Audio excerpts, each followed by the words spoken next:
And welcome back. Joining us now is the candidate for the 8th City Council District seat, Tamika Mapp. And we welcome you now to the show. Thank you. Good to have you on in the district. So you're running for the seat that's being occupied, or used to be occupied by the former City Council Speaker Melissa Mark Viverito. Why?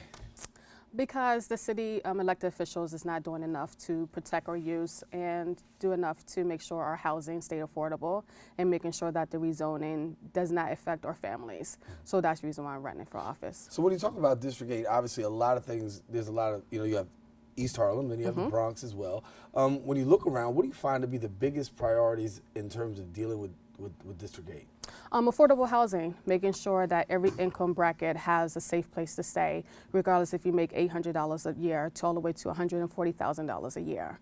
So that's the biggest, trying to make sure everybody stays in the district that grew up all their lives in the district to stay in.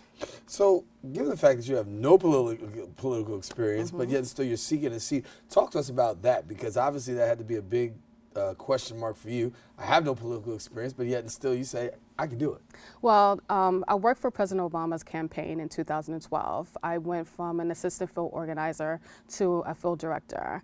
And on Tuesday calls, he always call us and say, hey guys, what are you going to do? When you lead this campaign, you need to take these skills and actually bring it into your community, because that's how change is going to take place. So on a whim, in November 2012, I was like, well, yeah, I can run for city council, why not? So that December 2012, I put my filing in. It was an easy breezy run. So I was like, oh, this is so easy. I think I can do this. And August 25th, 2013, my daughter passed away. So it kind of like put me a damper and put me in a bad place. So I canceled that campaign and actually came in 4th place with no political experience at all, no money raised. So that was my faith to say, okay, let's run for the state assembly. And Lord have mercy, did I have my eyes wide open? And that was 14 and 16 was my growing steps as a political candidate and actually a person who likes change to actually stay in the game. Because when you get kicked off the ballot twice with no opportunity for the people to actually hear you, to represent you, it's kind of like discouraging. So I ran in 2013 with all the experience that I had from 13, 14, and 16, and actually got on the number 2 spot for the ballot. And it does not take political experience, it just takes relationship building skills and leadership skills and the true meaning of public service. Whether than not, you can do it. So being kicked off the ballot and now being on the ballot, obviously voters have an opportunity to hear you and to know a little bit about your message. What is it that you want to resonate in the minds and hearts of voters? When you look at your elected officials, you have to actually see yourself inside of them. That way you'll hold them accountable. I'm looking for people that's in this district to hold me accountable. So when I miss up and have like bad days, they knocking on my office doors and say, hey, Ms. Mapp, I put you in here for X, Y, and Z. Why you're not doing that? You said in one of your quotes, it's time for new leadership. Politics as usual has left us stuck. Yes. Give me that. The reason why I said it left us stuck is because we have people always willing and dealing behind real estate developers.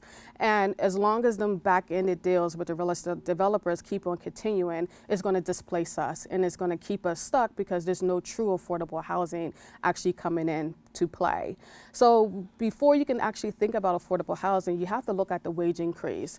New York's rents is hot rising, but our minimum wage is staying stuck. So that's the reason why I'm the only candidate on this trial is looking to raise the living wage to $20 per hour so they can afford to stay in their houses when the rents keep on coming up. But even though we see what living wage is right now, it's, it took a while to get there. How optimistic would you be to get it to $20 an hour? Well, it's going to take me a while to get there, but with a little bit more bold, progressive people coming to the ballot and for the city council races and the state assembly races and the state senate, more people is willing to let the change be happening. So it's going to be like a fight, but more bold people coming in is going to make it a lot much easier to talk about. You talked a little bit about housing. You talked about the things that are going on in East Harlem as well as over here in the borough of the Bronx. Gentrification being one of those things that people are talking about and fighting against. You talked about developers.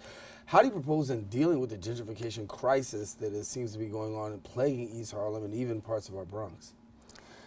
Well, when you look at it as a Jenafication type of issue, you have to look at the whole aspect. I don't mind when people with a higher income bracket come into our neighborhoods. It brings our property value up, it brings our learning experiences up, and everybody learns. When we get into that tricky area is when the real estate developers say that I'm only going to build luxury housing. That has to stop when they come in to do that. And I'm really against that. When you come in, you're supposed to bring housing with you and making sure that people that makes $800 a month be able to stay with people who makes $140,000 a month. And that's when real change and real dialogue will actually happen. I know you also have a heart for small business. You did Yes. some work with teaching aspiring entrepreneurs.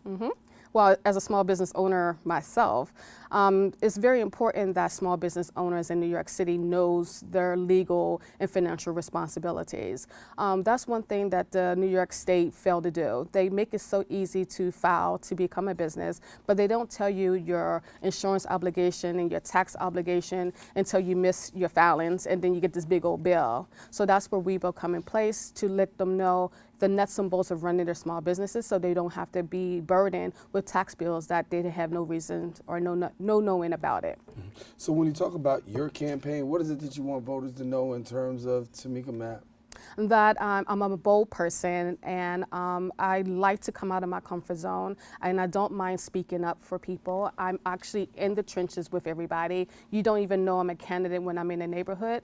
That's what I want people to know, that I'm just like them, but just in a higher position to fight for them. Do you feel like a mighty uphill battle, given the fact, even though it's the City Council Speaker Melissa Mark Viverito is termed out, it's still the City Speaker's seat. Do you feel a little bit of an uphill battle and a lot of pressure here? No, because the district doesn't want another Melissa. Because Melissa's running for the district leader position, and then she picked her deputy chief of staff to become the next city council. Nobody wants that in the district. I actually go and knock on everybody's door in the Bronx, and that's one of the things they're saying. I don't want another Melissa, and I'm not voting another Melissa in office. So if we get the final few seconds here, if somebody wants to know, speak to the voters. Tell them what you want. Hi, you can reach me on Facebook at EHCFGG. I'm also on Twitter at the same EHCFGG. Instagram, Tamika_Mapp_4_city_council to get all the happenings and all the no's, because I know that young voters like to be hip. So you could tweet me and actually get back to you in a timely response. You can also look at my website at ehcfgg.com. You can also text me at 917-310-2125. And yes, I do answer text messages at 5 o'clock in the morning.